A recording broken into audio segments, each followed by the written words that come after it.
Sorry, I had to throw away all of Leticia's stuff. They were getting in the way of my happiness with Joseph. He even helped me do it, didn't you, Joseph? Coming back from a week-long business trip, I found that my sister and my husband had thrown away all my belongings. Seeing my sister and husband being physically affectionate like lovers disgusted me beyond words.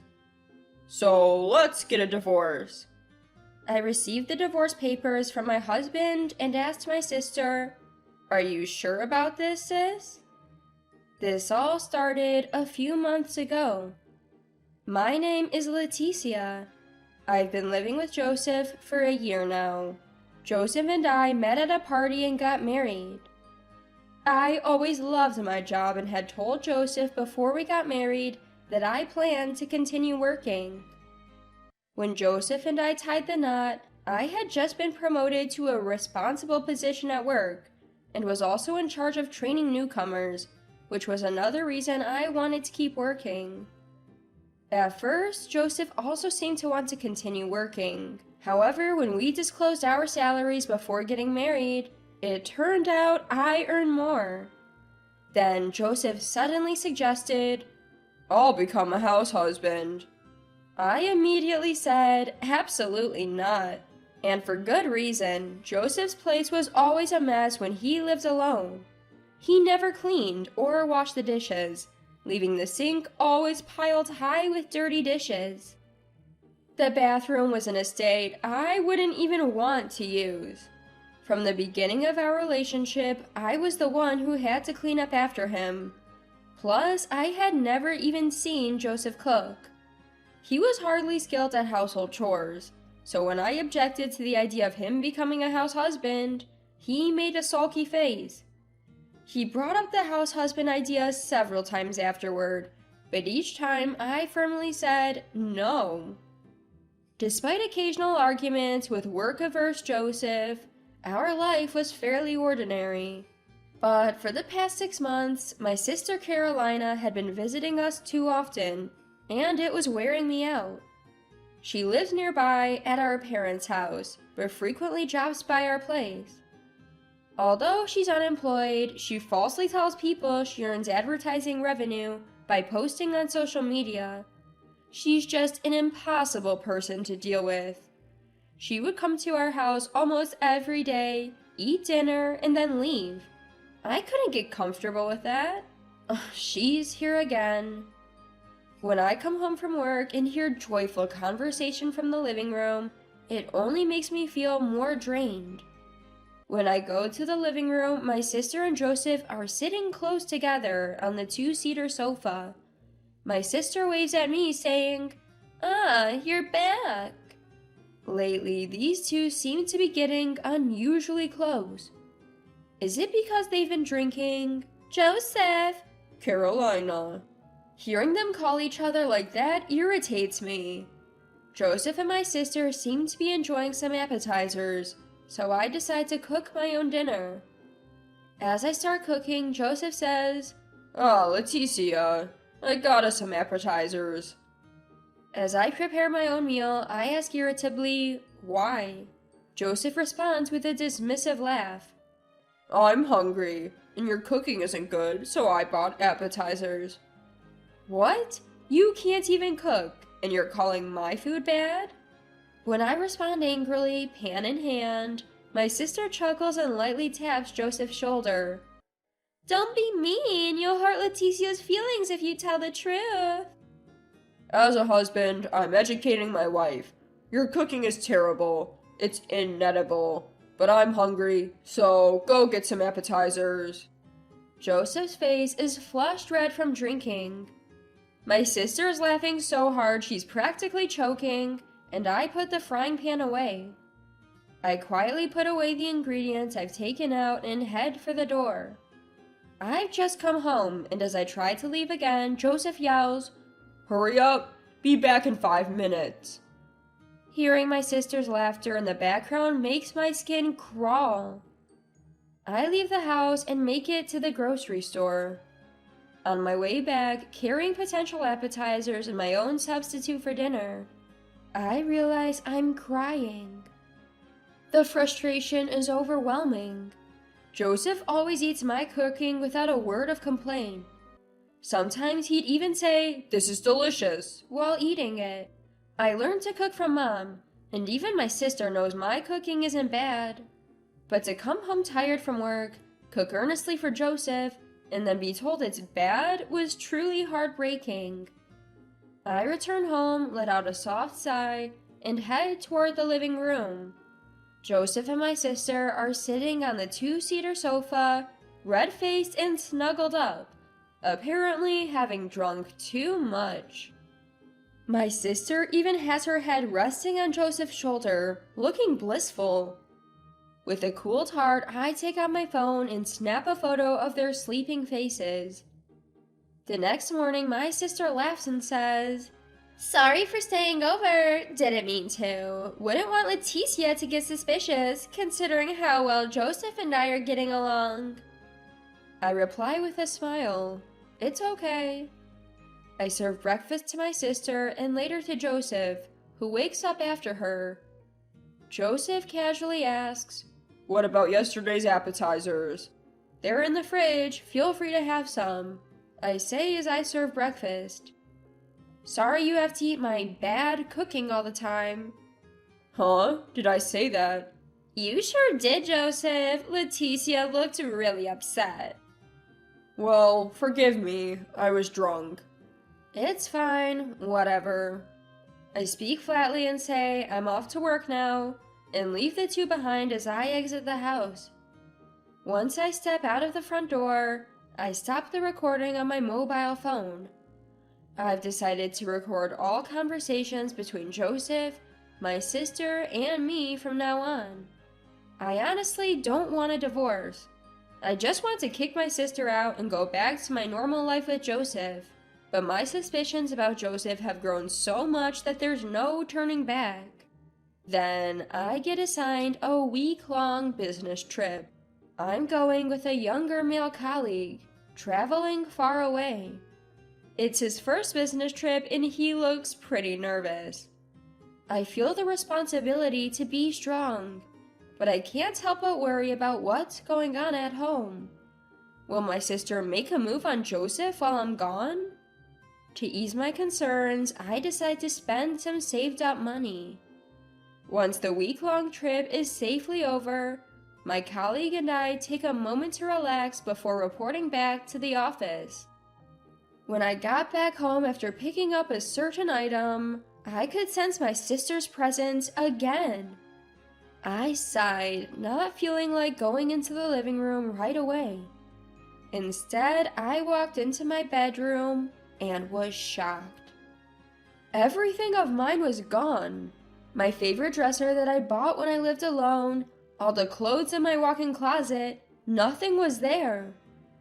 Going into the living room, I found Joseph and my sister sitting closely together on the love seat.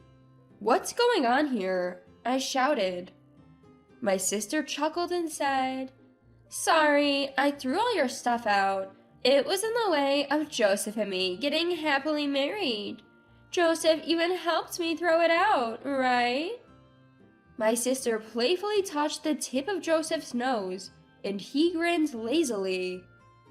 Watching the two of them touch each other like lovers, I felt chills running down my arms. "That's why I'd like you to divorce me," Joseph said, casually handing me the divorce papers. Such an incredibly selfish pair. While I was at work, my sister had the nerve to let herself into my home. And my husband accepting her and going so far as to cheat with my own sister was beyond belief. Fuming with boiling anger, I decided to make them regret their choices. I stared at the pre-filled divorce papers and then looked at my sister. "Hey sis," I said, noticing her genuinely happy smile. "Are you sure about this? Marrying Joseph, is it really what you want?" "Huh? Of course! Joseph and I are in love. Sorry, Leticia, but your sister is just more attractive than you. I know it must be tough to have your husband stolen, but don't worry, I'll take good care of him. Leticia, I'll make sure Carolina is happy, so feel free to go ahead with the divorce. I couldn't believe it.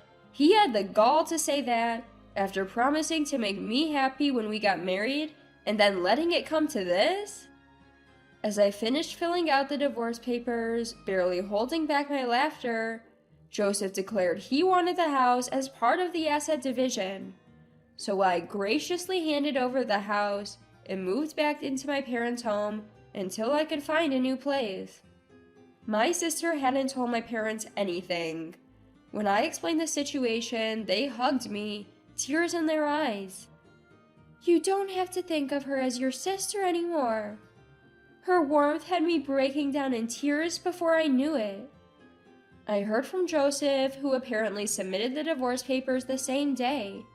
He even included a smiling photo of my sister and him, confirming my belief that I'm better off divorcing someone like him. A few days later, I visited the house I used to share with Joseph, accompanied by my lawyer. It was a day off, so both Joseph and my sister were home, which was convenient. When I suddenly showed up with my lawyer, they were shocked.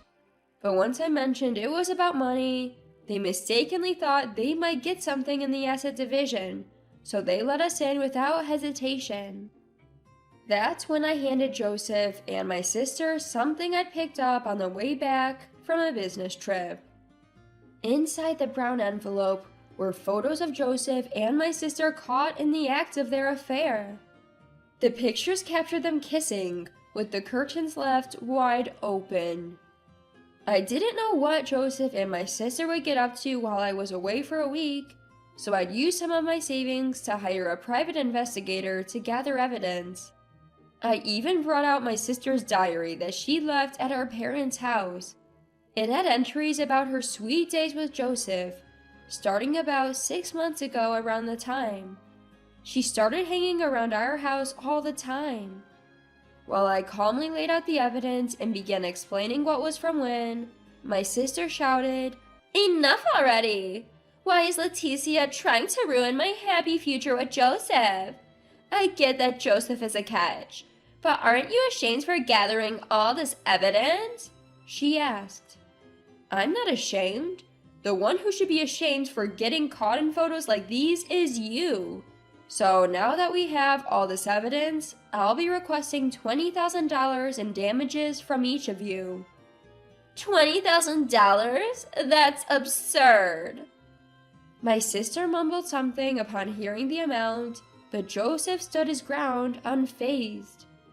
Turns out my sister was still lying to Joseph, claiming she had a job earning ad revenue from social media posts while being unemployed. What was she planning on achieving by marrying him with such a lie? Though I was disgusted, when I announced I'd be taking the compensation, Joseph seemed to be relying on my sister's supposed income.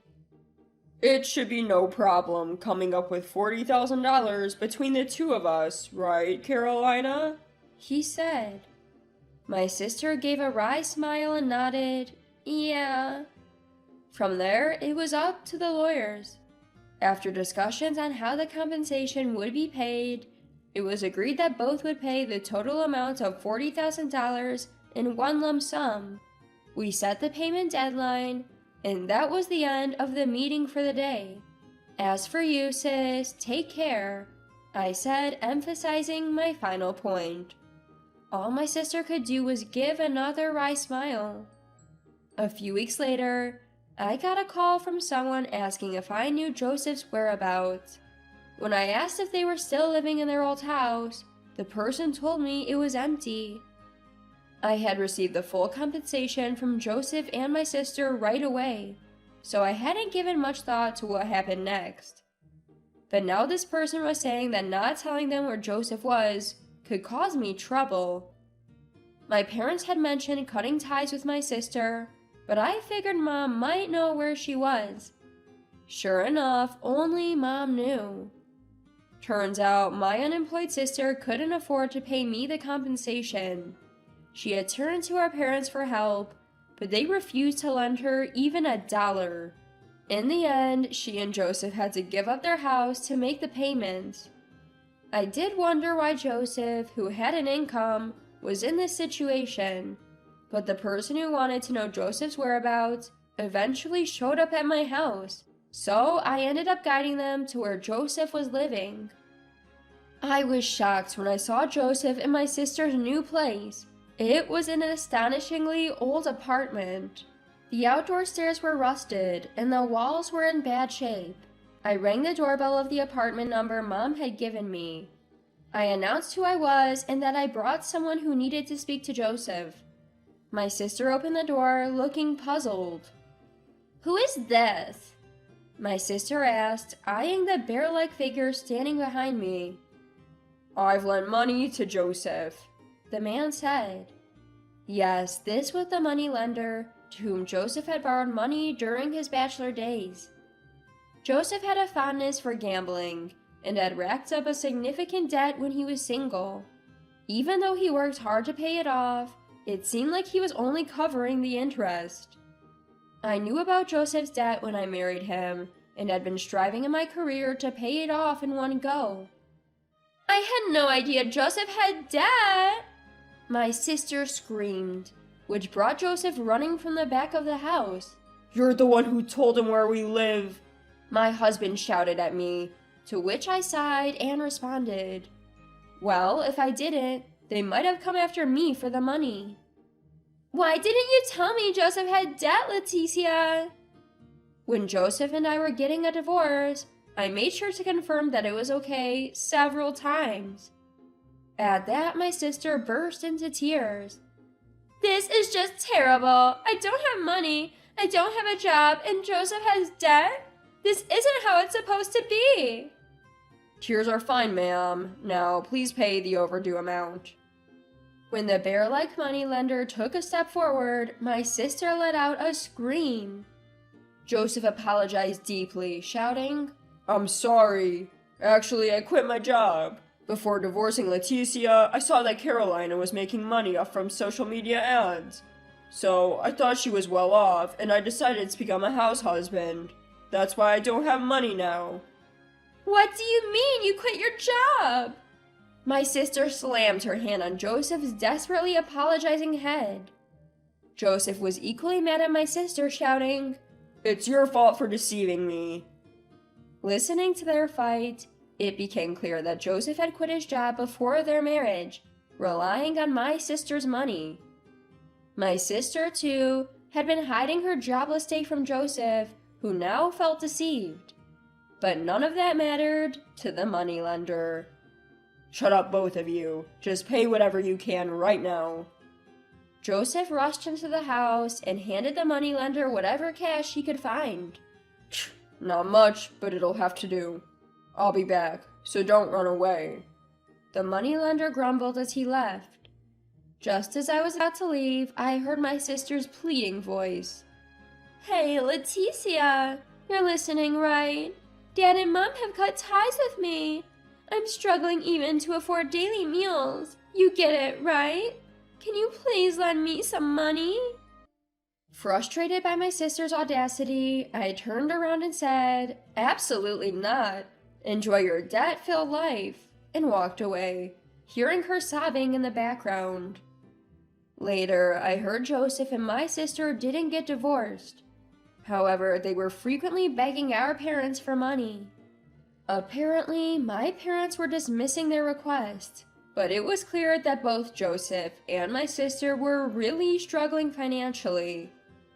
Despite hating work, they were now juggling multiple jobs, working day and night. As for me, I moved out and am thoroughly enjoying living alone. Worrying about whether your spouse is betraying you, wondering what my sister and her husband are up to. Living without those concerns is incredibly freeing. During this time, a junior coworker I traveled with for business confessed their feelings for me. They said they had become attracted to me while working together. Touched by the genuine feelings of my junior coworker, I decided to start dating them. They mention wanting a serious relationship leading to marriage, and we've agreed to introduce each other to our parents soon. This time around, I'm hoping for a happy marriage.